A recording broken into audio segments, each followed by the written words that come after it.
નમસ્કાર વિદ્યાર્થી મિત્રો, કેમ છો? મજામાં ને? ચાલો, આશા રાખું છું કે મજામાં જ હશો.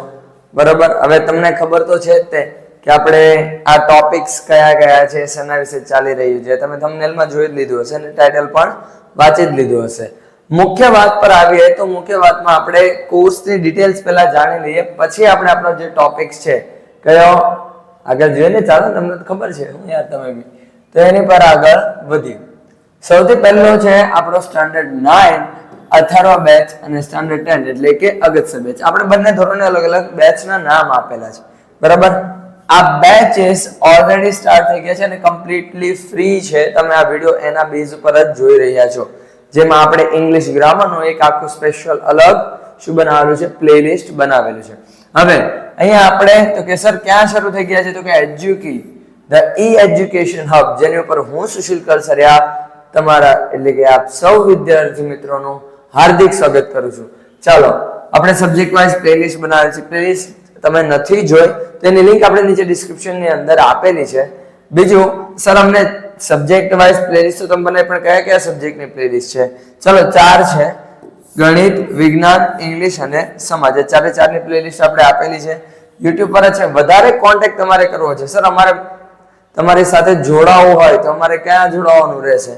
તો આપણે લિંક આપેલી છે ઇન્સ્ટાગ્રામ, વોટ્સઅપ, ટેલિગ્રામ અને ફેસબુક. આ ચારે ચારની લિંક આપણે નીચે આપેલી છે. ત્યાંથી તમે અમારા ગ્રુપમાં કે અમારા ઇન્સ્ટા પેજ સાથે કનેક્ટ થઈ શકો છો.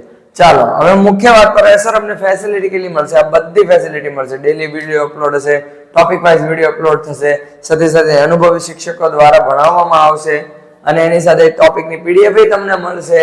લાઈવ લેક્ચર પણ આપણે લેશું, પછી જૂના પ્રશ્નપત્રો આપીશું, એનું સોલ્યુશન, ટોપિકની ચર્ચા અને બીજું પણ ઘણું બધું મળશે તમને. આ ઘણું બધુંમાં શું છે એ સરપ્રાઈઝ છે. એના માટે તમારે આખા વર્ષ દરમિયાન એન્ડ સુધી અમારી સાથે જોડાયેલું રહેવું પડશે. ઓકે, ચાલો હવે આગળ વધીએ. તો આપણો જે આજનો ટોપિક છે કયો છે, તો કે the continuous tenses. Part number 2 છે. બરાબર, પાર્ટ નંબર 1 ની અંદર આપણે જે પ્રેઝન્ટ કન્ટિન્યુઅસ ટેન્સ છે એ સમજી ગયા છીએ અને એનો વિડિયો જો હજી સુધી તમને નથી મળ્યો તો આની નીચે આપણે ઇંગ્લિશ ગ્રામરની પ્લેલિસ્ટની લિંક મૂકેલી જ છે. તમે એની અંદર જોઈ શકો છો. કમ્પ્લીટલી આપણે વિડિયો મૂકેલા જ છે. બરાબર, હવે મુખ્ય વાત પર આવીએ તો આપણો જે પાર્ટ નંબર 2 છે એની અંદર આપણે આજે સમજવાનું છે ધ પાસ્ટ કન્ટિન્યુઅસ ટેન્સ. કયો? The past continuous tense. આ પાસ્ટ કન્ટિન્યુઅસ ટેન્સ કહેવાય છે કોને? આપણે એ ખબર હોવી જોઈએ ને. ધ પાસ્ટ કન્ટિન્યુઅસ ટેન્સ એનો મતલબ શું થાય? જો એને ગુજરાતીમાં સિમ્પલ ભાષામાં કન્ટિન્યુઅસ મતલબ ચાલુ, પાસ્ટ એટલે ભૂતકાળ, કે ચાલુ ભૂતકાળ એટલે કે પાસ્ટ કન્ટિન્યુઅસ ટેન્સ. જે ક્રિયા ભૂતકાળમાં ચાલુ હતી, ધ્યાનથી સાંભળજો, જે ક્રિયા ભૂતકાળમાં ચાલુ હતી એવી ક્રિયાને દર્શાવવા માટે વપરાતો જે કાળ છે, મતલબ એવી ક્રિયાને જે સમયગાળા માટે દર્શાવવામાં છે, બરાબર, એને આપણે ચાલુ ભૂતકાળ કહીએ છીએ. શું કહીએ છીએ? ચાલુ ભૂતકાળ કહીએ છીએ. હવે સિમ્પલ વસ્તુ સમજીએ.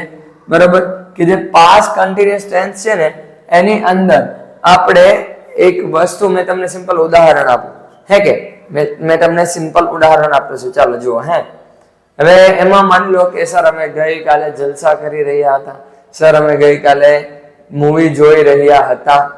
તો આ કેવું? જોઈ રહ્યા હતા મતલબ ક્રિયા તો થઈ રહી હતી, ક્રિયા ચાલુ હતી, પણ કયા સમયમાં? વીતેલા સમયમાં. આપણે વીતેલા સમયની વાત કરીએ છીએ કે જ્યારે ક્રિયા થઈ રહી હતી. આપણે મસ્ત સ્વીટ મેમરીઝ કે ખરાબ મેમરીઝ આપણે જે યાદ કરીએ કે આમ થઈ રહી હતું, કેવી મજા આવી રહી હતી, તો એ શું છે? એ ચાલુ ભૂતકાળ જ છે. બરાબર, ચાલો હવે આપણે એને પહેલા ડિટેલમાં જઈએ. તો અહીંયા આપણે 3 પ્રકારની વાક્ય રચના આપેલી છે. બરાબર, જો પહેલું છે અસર્ટિવ એટલે કે હકાર વાક્ય, જો કે એને વિધાન વાક્ય પણ કહેવામાં આવે છે. નેગેટિવ વાક્ય, નેગેટિવ સેન્ટેન્સ છે એ પણ વિધાન વાક્યનો જ હિસ્સો છે. પણ આપણે પહેલા અસર્ટિવ અને નેગેટિવ બંનેનું આટલું યાદ રાખજો, બંનેની શરૂઆત હંમેશા શેનાથી થશે? એઝ પર રૂલ હંમેશા સબ્જેક્ટથી જ થાય. હકાર અને નકાર બંને પ્રકારના વાક્યની શરૂઆત હંમેશા શેનાથી થશે?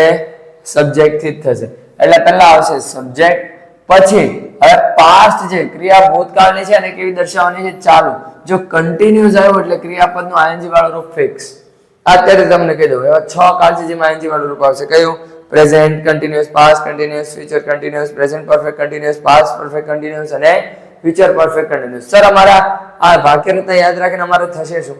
તો વાક્ય રચના યાદ રાખશો એટલે તમને વાક્ય બનાવતા ખબર પડશે, વાક્યનો અર્થ પણ ખબર પડશે અને વાક્ય કયા અર્થમાં છે એની સાથે સાથે આપણે એનો કાળ પણ ઓળખી શકીશું, જે આપણા આગળના ગ્રામરના ટોપિક્સ માટે બહુ જ ઇમ્પોર્ટન્ટ છે. કાળ ઓળખવો અને કાળની વાક્ય રચના યાદ રાખવી, એમાં હેલ્પિંગ વર્બ કયો આવે છે એ યાદ રાખવું, ક્રિયાપદ કયો આવે છે એ યાદ રાખવું અને એને ચેન્જ કરવામાં આપણને મદદરૂપ થશે.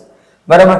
એટલે સબ્જેક્ટ પ્લસ પાસ્ટ કન્ટિન્યુઅસ છે એટલે વોઝ વર્બ આવશે અને કન્ટિન્યુઅસ છે ક્રિયાને ચાલુ દર્શાવવાનું એટલે આઈએનજી વર્બ સાથે ઓબ્જેક્ટ અધર વર્ડ્સ અને ફૂલ સ્ટોપ તો છે. હવે અધર વર્ડ્સ ને જરૂરી નથી, એવું જરૂરી નથી કે હોય જ કે હોવા જ જોઈએ. અધર વર્ડ્સ વાક્યના અર્થમાં વધારો કરે છે એટલા માટે એનો ઉપયોગ થાય છે. અન્યથા ઘણી જગ્યાઓ પર તમે જોવા જાવ તો ઘણી જગ્યાઓ પર ઉપયોગ થતો પણ નથી. ઘણા વાક્યો છે એમાં આપણે ઉપયોગ કરતા પણ નથી. ચાલો હવે એનું એક એક્ઝામ્પલ લઈએ. બરાબર. હકાર વાક્યનું. હવે હકાર વાક્યનું એક સિમ્પલ એક્ઝામ્પલ હું તમને આપું.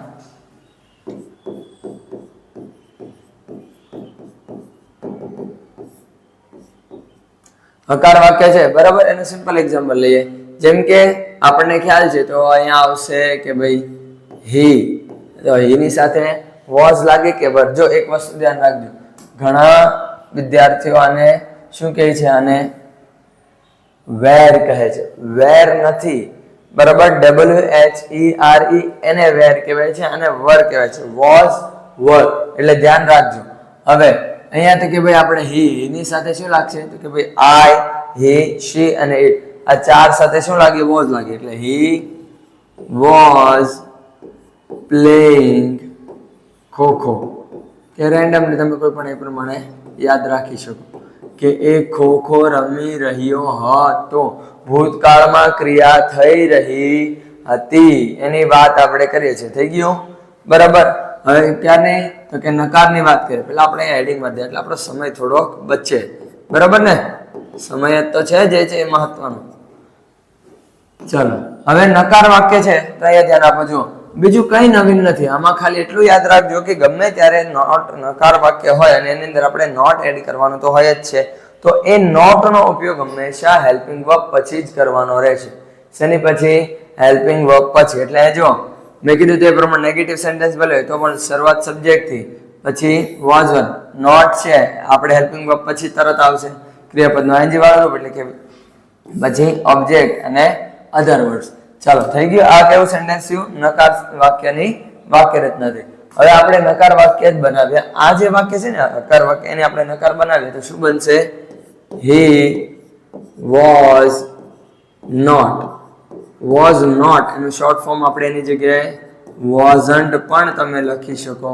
He wasn't playing ખોખો, કે ખોખો રમી રહ્યો હતો નહીં. બરોબર. તો આ જો કેવું વાક્ય બની ગયું? નકાર વાક્ય બની ગયું. હવે આની પછી આપણે કેવું બનાવવાનું છે? પ્રશ્નાર્થ. હેડિંગ પહેલેથી આપી દઈએ. પણ અક્ષર થોડાક તમને કદાચ સમજવામાં તકલીફ પડતા હશે, બટ ડોન્ટ વરી. બરોબર. આ પીડીએફ આપણે તમને મળી જશે એટલે તમારે કોઈ ઇશ્યુ નહીં હોય. હવે આવે છે ઇન્ટેરોગેટિવ. ઇન્ટેરોગેટિવ મતલબ પ્રશ્નાર્થ વાક્ય. પ્રશ્નાર્થ વાક્યમાં એક વસ્તુ યાદ રાખો ને, હંમેશા શરૂઆત કરતા WH વર્ડ, અને WH વર્ડ વાળું વાક્ય હોય તો પણ એની પછી તરત શું આવશે? હેલ્પિંગ વર્બ જ આવશે. અને જો નોર્મલ વાક્ય છે કે જેનો જવાબ તમે હા કે નામાં પૂછી શકો એવો પ્રશ્ન બનાવો છો તો સીધી શેનાથી? હેલ્પિંગ વર્બ થી થશે. એટલે અહીંયા પહેલા આવશે વોઝ વર્બ પ્લસ સબ્જેક્ટ. આ બંને શું કરે? ધના ધતુડી પતુડી. યાદ છે ને? તમને કિસ્સો કીધો તો યાદ કરો. તો ભાઈ મતલબ જગ્યા બદલે છે એમ પ્રશ્નાર્થ વાક્યમાં. નોટ ની આપણે જરૂરિયાત નથી એટલે બાકીનો એઝ ઇટ ઇઝ. ક્રિયાપદ આઈએનજી વાળું રૂપ, ઓબ્જેક્ટ, અધર વર્ડ્સ અને ક્વેશ્ચન માર્ક. આ ભૂલતા નહીં. ગમે એ કરજો પણ ક્વેશ્ચન માર્ક કરવાનું ભૂલતા નહીં. બરાબર. ચાલો હવે એનું પણ એક ઉદાહરણ લઈએ. તો આ જે વાક્ય છે એને જ કેવું બનાવી દઈએ? પ્રશ્નાર્થ બને. એટલે આ શું બની જશે? હી અને વોઝ બંને જગ્યા બદલી નાખશે એટલે આવી જશે વોઝ હી પ્લેઇંગ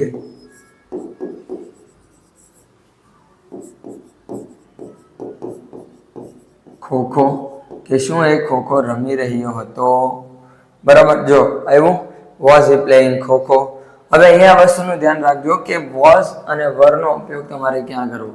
તો જો વોઝ નો ઉપયોગ આપણે પેલા મસ્ત ચોરસ કરી નાખીએ. બરાબર.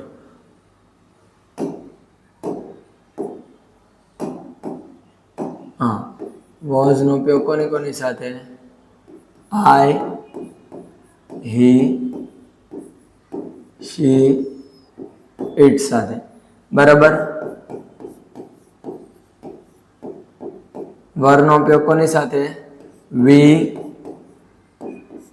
યુ, ધે સાથે આવી રીતે વપરાય છે. ઓકે, તો અહીંયા આપણો કયો કાળ પૂરો થયો? The past continuous tense.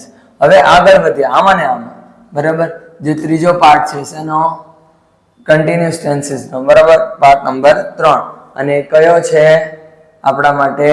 Future continuous tense, બરાબર. પ્રેઝન્ટ કન્ટિન્યુઅસ આપણે સ્પેશિયલી અલગ બનાવેલો હતો, પણ પછી એમાં મજા નહોતી આવતી તમને પણ અને મને પણ, બરાબર. બંને રીતે એટલે આપણે કમ્બાઈન કરીએ કે જેથી કરીને તમારે એક આખા બોક્સ વાઇઝ આપણે કમ્પ્લીટલી એક આખું જે ગ્રુપ છે એ વાઇઝ જ આપણે શીખી શકીએ.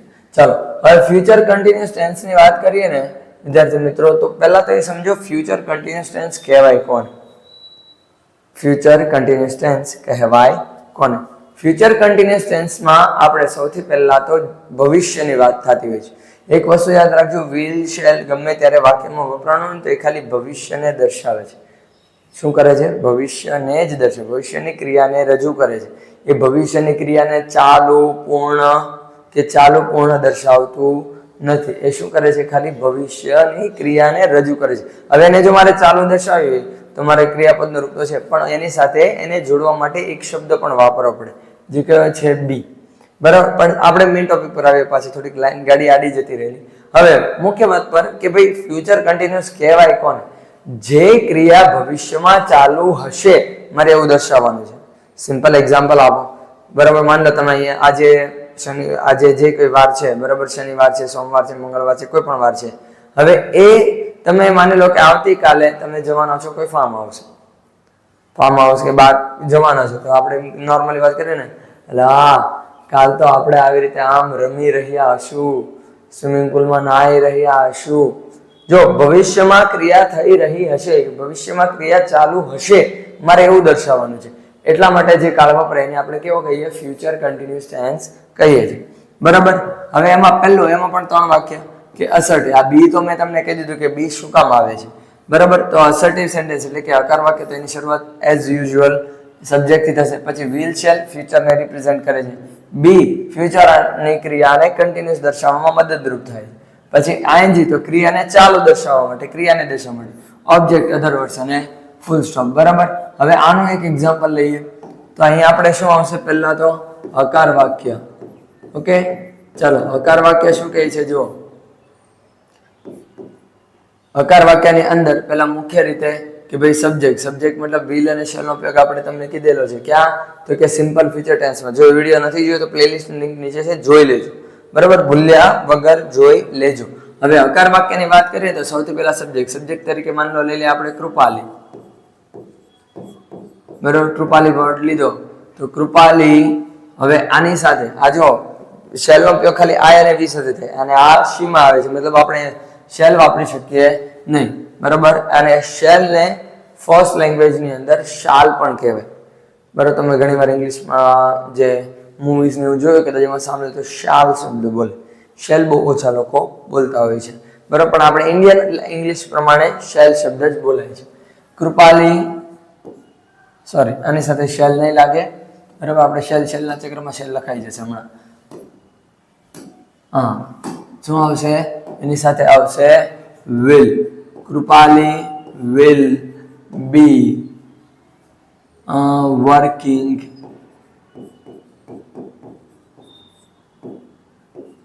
till evening.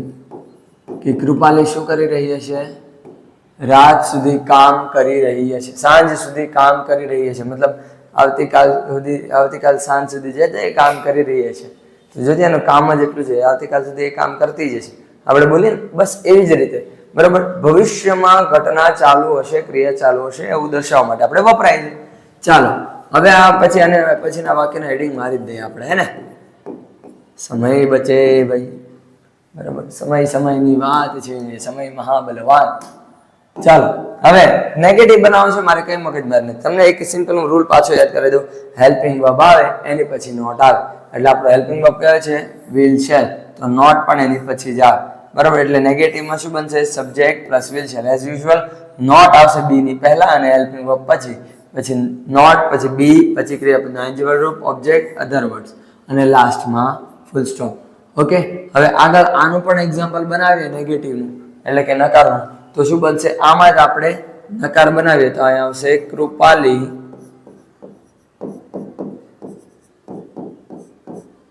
will not, કે will not ની જગ્યાએ તમે શું લખી શકો? will not નું શોર્ટ ફોર્મ won't. આપણે કીધું હતું, યાદ કરો, સિમ્પલ ફ્યુચર ટેન્સમાં કીધું હતું, બરાબર? તો will not એટલે કે won't be working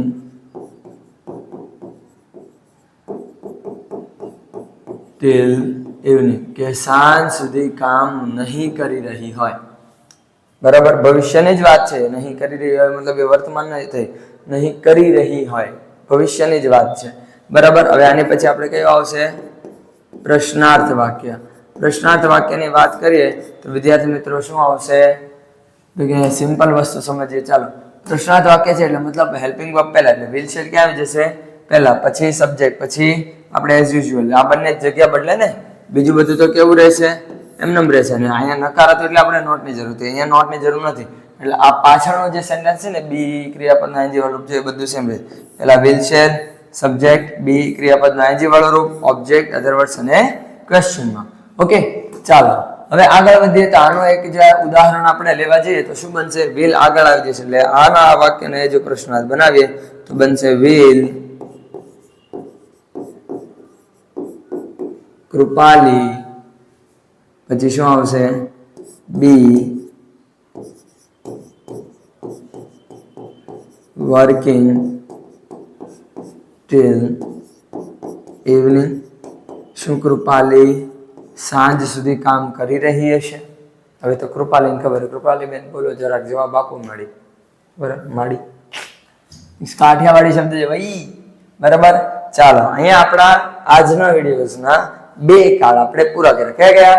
તો કે એક છે past continuous tense, sorry the past continuous tense, અને બીજું છે ધી ફ્યુચર કન્ટિન્યુઅસ ટેન્સ. હવે સર પરફેક્ટ ટેન્સ આપણે નેક્સ્ટ વિડીયોમાં મળશે, બરાબર? તો ત્યાં સુધી આ વિડીયોને શેર કરો તમારા મિત્ર સુધી જે ગ્રામરમાં અટવાય છે. અને એવું લાગે કે ભાઈ વધારે બ્રોડ કરવું છે કે વધારે સરને સપોર્ટ કરવો છે, બરાબર, સમજાય છે, બધું વ્યવસ્થિત છે, તો સ્ટેટસમાં પણ ચલાવો, બરાબર. અને બને એટલું વધારે ને વધારે શું કરો? શેર કરો. ચલો, તો હવે મળીશું આપણે નેક્સ્ટ વિડીયોમાં. ત્યાં સુધી enough four today and have a great day.